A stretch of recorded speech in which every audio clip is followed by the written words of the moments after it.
El pasaje de hoy está en el Evangelio de Marcos. Evangelio de Marcos, capítulo 2, versículos del 13 al 17, que dicen así. Marcos 2, 13. Después volvió a salir al mar, y toda la gente venía a él y les enseñaba. Y al pasar, vio a Leví, hijo de Alfeo, sentado al banco de los tributos públicos, y le dijo, sígueme. Y levantándose, le siguió. Aconteció que estando Jesús a la mesa en casa de él, muchos publicanos y pecadores estaban también a la mesa juntamente con Jesús y sus discípulos, porque había muchos que le habían seguido. Y los escribas y los fariseos, viéndole comer con los publicanos y con los pecadores, dijeron a los discípulos, ¿qué es esto? ¿Que él come y bebe con los publicanos y pecadores? Al oír esto, Jesús les dijo, los sanos no tienen necesidad de médicos sino los enfermos. No he venido a llamar a justos, sino a pecadores. Hasta aquí la palabra del Señor. Vivimos en un mundo donde una persona como Leví, antes de conocer al Señor Jesús, sería casi como un héroe nacional, porque no era precisamente la mejor de las profesiones, pero sí era la mejor para hacer dinero. Y si algo ambiciona el mundo hoy en día es el dinero, el poder, a precio de que sea. Esta es la historia de una persona que no querríamos tener en nuestra casa sentados a la mesa, la mayoría de nosotros, porque lo consideraríamos lo más despreciable de lo despreciable, y que sin embargo el Señor Jesús no solamente llamó, sino que con él se sentó y lo convirtió en uno de sus apóstoles. Esta es una historia de redención, de la redención que llega a lo más bajo y profundo de la raza humana.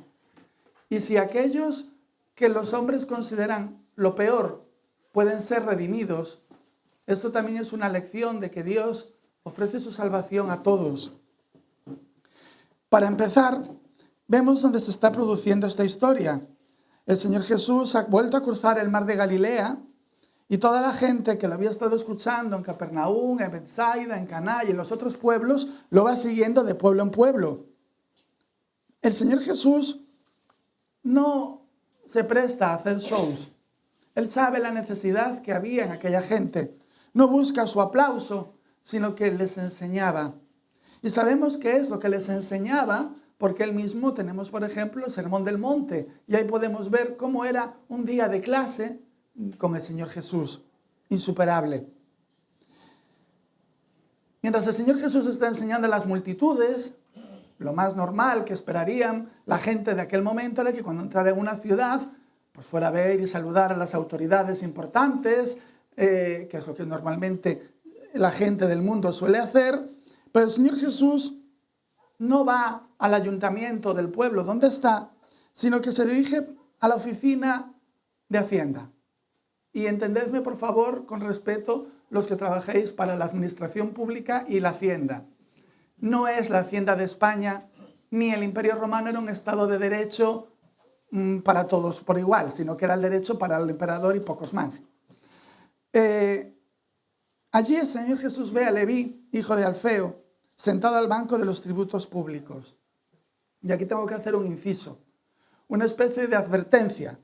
Supongo que muchos habréis visto la serie de Chosen, entre otras cosas porque si no os habéis enterado estáis sordos, nos han puesto hasta en la sopa. Es cuando te hacen este tipo de promociones que te aburren hasta el aburrimiento. El Mateo que aparece en The Chosen no es el Mateo de la Biblia, siento decepcionar a más de uno, pero no veo en las páginas del Evangelio de Mateo ni en los otros evangelios, en el libro de los Hechos, a un Mateo pusilánime que parece casi histriónico y que se dedicó al trabajo de ser publicano por casualidad y porque no le queda otro remedio. No os fiéis de la versión hollywoodiense de Mateo. Se parece tanto al Mateo de verdad como a la versión hollywoodiense del Señor Jesús. O sea, nada. El poder de la imagen es muy fuerte y el poder de la televisión más fuerte todavía. Y va a haber mucha gente, como cuando nosotros éramos niños en el colegio y teníamos que leernos en un trimestre, ¿os acordáis? Los que hicimos la BUP. El Quijote, el Lazarillo de Tormes, la Celestina, todo junto en un trimestre y apáñate como puedas. Y que cogíamos la tele, malo sería que viendo la película pues alguna pregunta del examen no saliera por la película. Luego al final la película no era lo mismo que el libro y más de uno pues tenía que decir, mejor hubiera sido leer el libro. En este caso lo mismo. Mejor quedaos con el retrato de Mateo que nos hacen los evangelios y no con lo que veáis en la televisión, por muy moderno y muy atractivo que pueda parecer The Chosen o Rita la Cantadora. Con todos los permisos, tengo que recordaros que nosotros nos tenemos que fiar por la Biblia. Y a la hora de describir a Mateo, no tenemos que describirlo en base a lo que el mundo nos quiere hacer entretener sobre Mateo. No estamos aquí para entretenerlos, o yo por lo menos no estoy aquí delante para entreteneros, sino para hablaros lo que entiendo que dice el Señor en este pasaje. Estamos en la época del siglo I, el Imperio Romano en la región de Israel. Y el Imperio Romano son una fuerza ocupante que gobierna con mano de hierro, que controla el imperio y que lo que más le importa es el cobro de los tributos. Ya, si gobernabas bien o gobernabas mal, al emperador le traía el pairo. Lo que le importaba era que le llenaras la caja de los tributos a fin de mes. Y los romanos no se solían rodear de lo mejor para cobrar sus tributos. Entre otras cosas porque lo hacían sobre un pueblo oprimido y lo hacían por la fuerza. Si había una profesión desacreditada y en la tierra de Israel y en el resto del imperio, en el siglo I era trabajar para la hacienda romana. Porque es que esto no era ni siquiera trabajar para la hacienda israelí, estaban trabajando para la fuerza ocupante, para el invasor. O sea que Leví, muy majo y muy simpático, parece ser que no fue. Por lo menos hasta que conoció al Señor Jesús. Porque desde luego lo que verían sus compatriotas alrededor sería un traidor. Hombre, ya que nos vienes a quitar los euros, o las dracmas, o los estecios, o la moneda que hubiera en el imperio en aquel momento, por lo menos que sea un romano.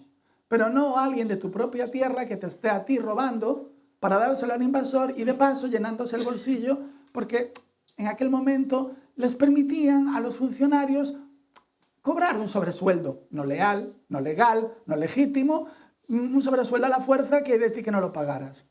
O sea, no era la persona más piadosa, ni la persona más santa, ni la persona de mejor fama que podría haber encontrado el Señor Jesús aquel día en aquella ciudad. Y fijaros para colmo, ¿cuál era su nombre? Leví.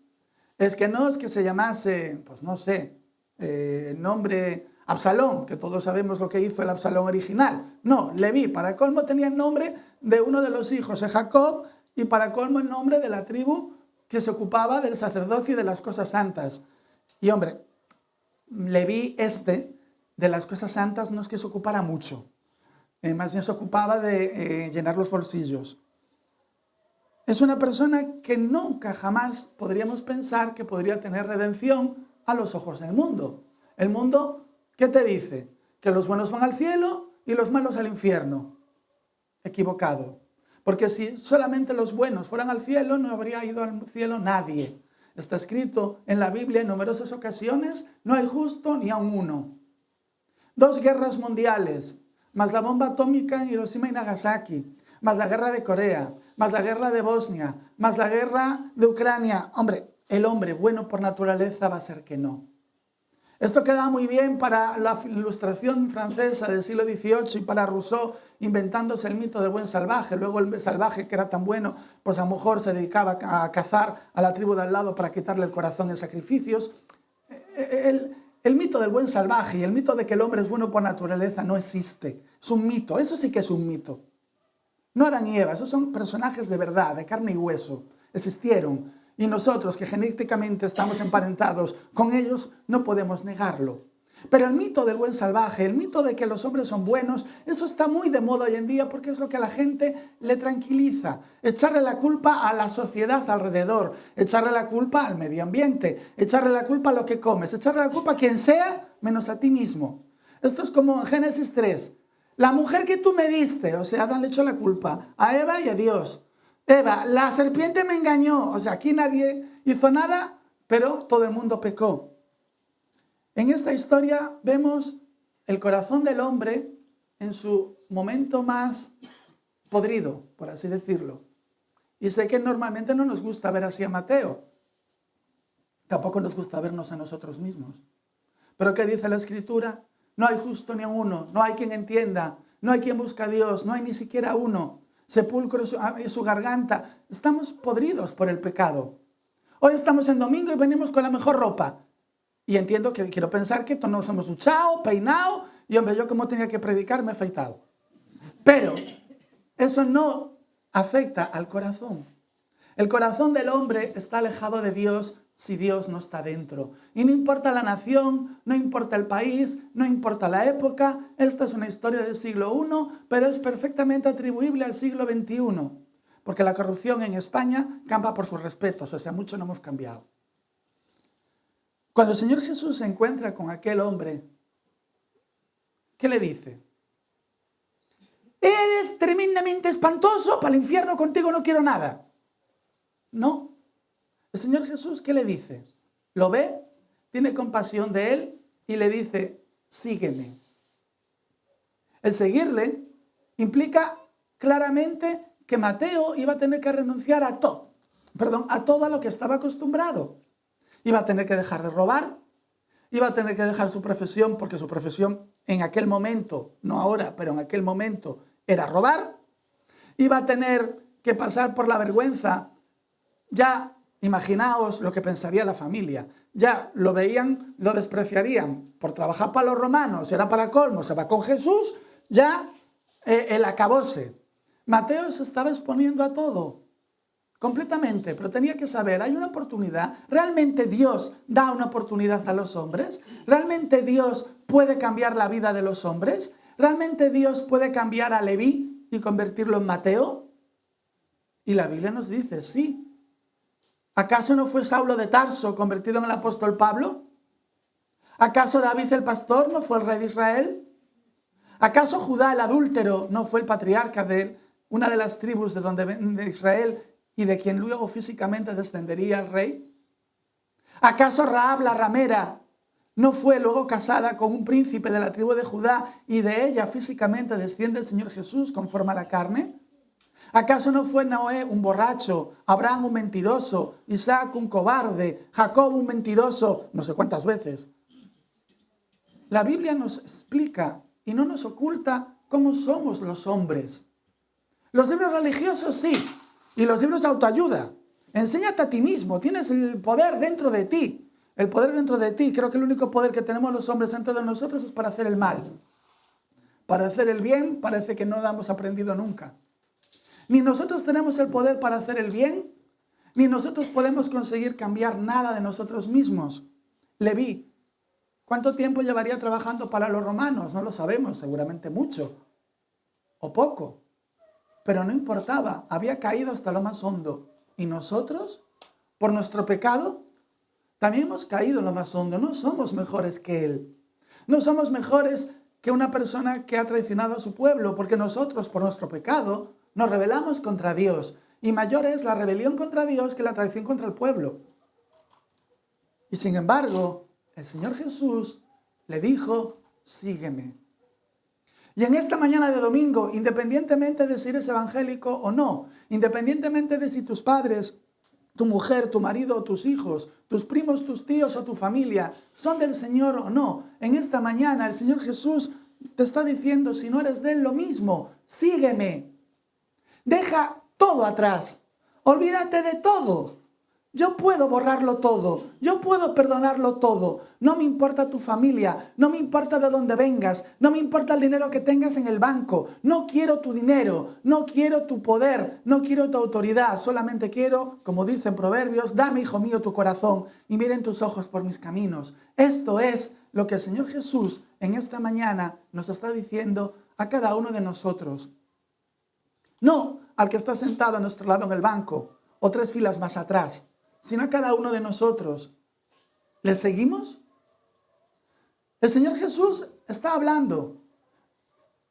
En palabras del apóstol Pablo, somos embajadores de Cristo. En nombre de Cristo rogamos, reconciliaos con Dios. Hoy es el día de salvación.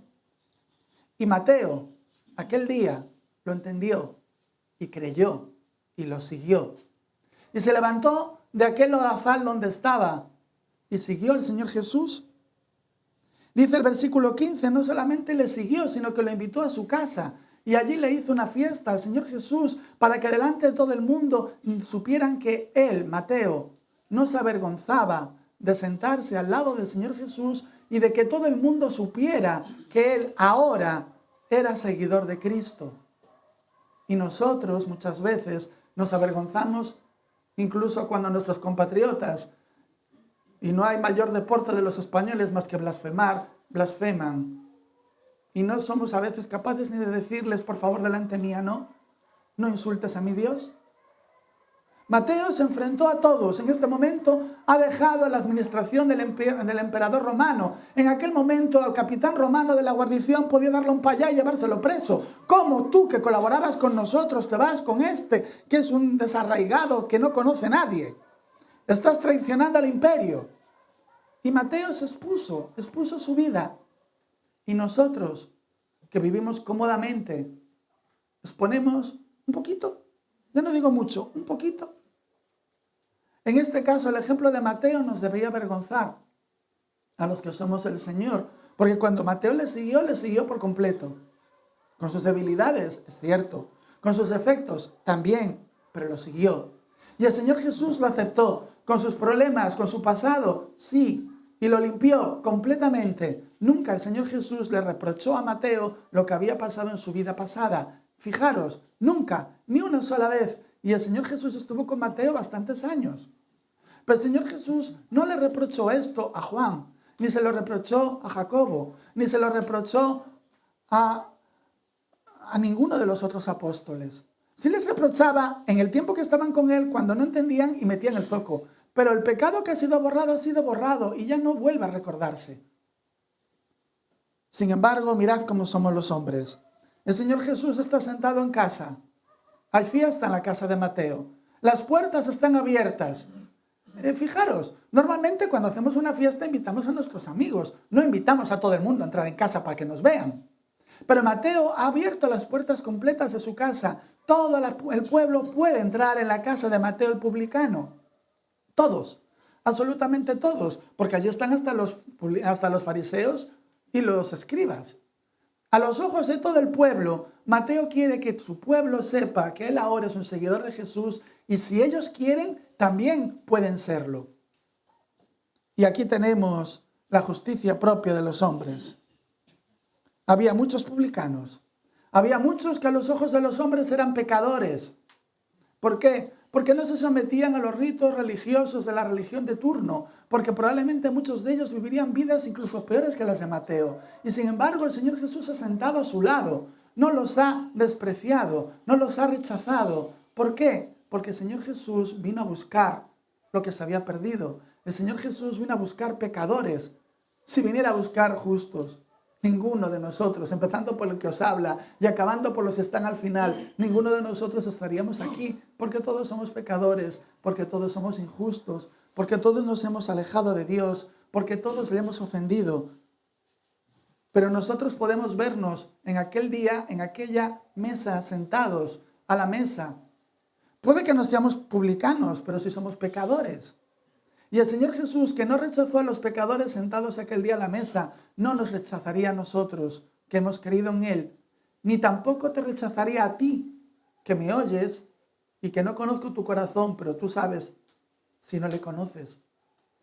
Porque esto no se trata de religión. Mirad, los más religiosos son precisamente los que no se sentaron a la mesa.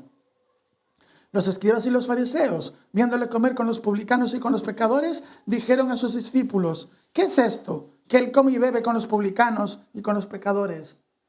Los más religiosos, los que se creían santos, esos no se sentaron a la mesa con el Señor Jesús. Esto es una lección. El corazón del hombre guía hacia intentar ser nosotros los que restauremos la relación rota con Dios en Edén, con nuestras obras, con nuestros méritos, con nuestros ritos, con nuestras multiplicaciones de mandamientos y leyes, con nuestro yo soy el que lo consiguió. Y ellos, aquel día, teniendo delante al único que podía perdonarle los pecados, lo rechazaron porque estaban tan llenos de sí mismos. Nosotros no somos como estos. Nosotros no somos como estos. Yo me acuerdo cuando era no creyente. Yo era evangélico, hijo de evangélicos, nieto de evangélicos. Siempre me supe el versículo de la escuela dominical. Aquí están mis profesores y pueden dar testimonio. Me sabía las historias de la Biblia casi como el predicador, y no es por presumir, me conocéis. ¿Y qué pensaba de mí? A los católicos. Los católicos son idólatras. Adoran a la Virgen María, adoran a los santos, al infierno derecho. Yo no, yo voy al culto. No tiene nada, no pasa nada, no ocurre nada, todo va bien. Hasta que la palabra del Señor no me encontraba, había un versículo que no encontraba. Aquel que es evangélico va al cielo. Ese versículo no lo encontré nunca. Si hay aquí alguno que piensa que por ser evangélico va al cielo, por favor que busque en la Biblia si encuentra ese versículo.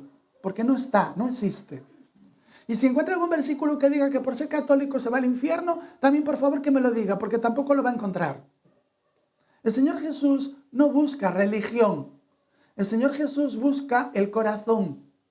Y si venimos delante del Señor Jesús con lo que nosotros pensamos que podemos hacer, con lo que nosotros pensamos que podemos presentarle, el propio profeta Isaías, que era profeta, o sea, mucho más que todos nosotros, dijo que sus buenas obras, las de Isaías, eran como trapos sucios delante de la justicia de Dios.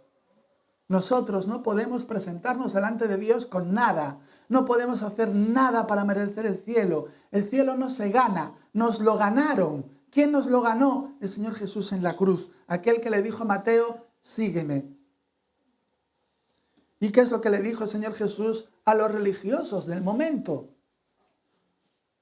Los sanos no tienen necesidad de médicos, sino los enfermos. No he venido a llamar a justos, sino a pecadores. En demasiadas iglesias, así llamadas, por no decir otra cosa, en este mundo, se le enseña a los hombres que todo está bien, que Dios nos ama, que Dios nos quiere. En vez de ser el Dios de la Biblia o el Dios de verdad, parece que es poco menos que un niño pequeño que tenemos a nuestro lado dispuesto a hacer todos y cumplir todos nuestros caprichos. Ese no es el Dios de la Biblia, ese no es el Dios de verdad. El Dios de verdad juzga y tiene que castigar el pecado, porque el Dios de la Biblia es santo, es justo y es puro. Por eso vino el Señor Jesús, porque nosotros no somos nada, no somos justos, no somos santos, no somos puros. Nunca podríamos entrar en su presencia, no podríamos ni acercarnos ni a 1.000 millones de su presencia. Pero el Señor Jesús, Él que es el médico divino, Él que es santo y justo, Él que no tenía necesidad de hacer nada, sin embargo, por amor a nosotros, se humilló.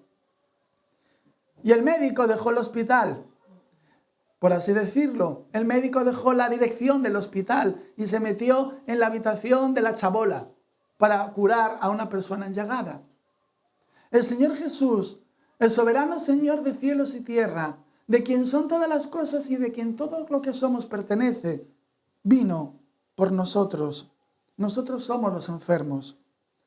No he venido a llamar a justos, sino a pecadores. Y con este pasaje y con estas palabras, el Señor Jesús terminó aquel día avergonzando a los religiosos. Si aquí eres religioso, lo siento por ti. Porque si solamente eres religioso, si solamente cumples con los deberes de ir al culto, o con el deber de orar, o con el deber de cantar a Dios, o con el haber sido bautizado, si solamente te quedas en eso, estás completa y absolutamente perdido, como los fariseos y los publicanos. Es necesario un cambio de corazón. Unos y otros, Mateo y los fariseos, necesitaban al Señor Jesús. Pero solamente Mateo, el publicano, fue salvo aquel día. Porque el Señor Jesús no viene a buscar a hombres llenos de nuestra justicia y no viene a buscarnos a nosotros llenos de nuestra autoridad y de nuestro poder. El Señor Jesús viene a buscar a aquellos que se humillan delante de Él y nos entregamos a Él y le pedimos, sálvame. Porque no hay otro Salvador, porque no hay otro nombre dado a los hombres bajo el cielo en quien podamos ser salvos, más que el nombre del Señor Jesús. Él es la piedra reprobada por los edificadores, por los religiosos. Y esa piedra que fue rechazada ha venido a ser la principal piedra del ángulo. Este es un domingo, pero no es un domingo cualquiera. Yo no estoy hablando de una historia como las de Hollywood o de The Chosen para rellenar metraje de televisión. Estamos hablando de la vida eterna, no de un juego. Estamos hablando ¿de dónde vamos a pasar cada uno de nosotros la vida eterna? Porque la hay. Y hoy día, en este momento, en esta mañana, para aquellos que somos el Señor, es un gran alivio saber que un día volverá. El pan y el vino que tenemos aquí delante nos lo recuerdan. Y sabemos lo que dijo el Señor Jesús cuando oró al Padre. Padre, aquellos que me has dado, quiero que en donde yo estoy, ellos también estén. Y no pido solamente por estos, refiriéndose a los apóstoles, sino por todos aquellos que han de creer en mí por las palabras de ellos. Si nosotros hemos creído en el Señor Jesús por las palabras de los apóstoles, con el Padre un día estaremos, porque estaremos también con el Señor Jesús. Pero si no eres el Señor Jesús, si hay alguien aquí que solamente es religioso, sepa ese tal, que el Señor Jesús vino a buscar pecadores, no religiosos. Que el Señor Jesús vino a salvar a aquellos que están dispuestos a entregarle su vida, no a aquellos que están dispuestos a chantajearle con sus obras. Esto no es el mercadillo, donde yo me presento, me dan el pantalón a 80 y le digo no 50. Yo no voy delante de Dios que me dice 100% de justicia y yo le digo 99,9%. Dios mantiene el 100 y del 100 no baja. O creemos en el Señor Jesús o nos perdemos. Y si creemos, estamos salvos para siempre. Un día, lo mismo que ocurrió aquel día con Mateo, cenaremos con Él y Él con nosotros, tal como está prometido. Que el Señor nos guarde. Amén.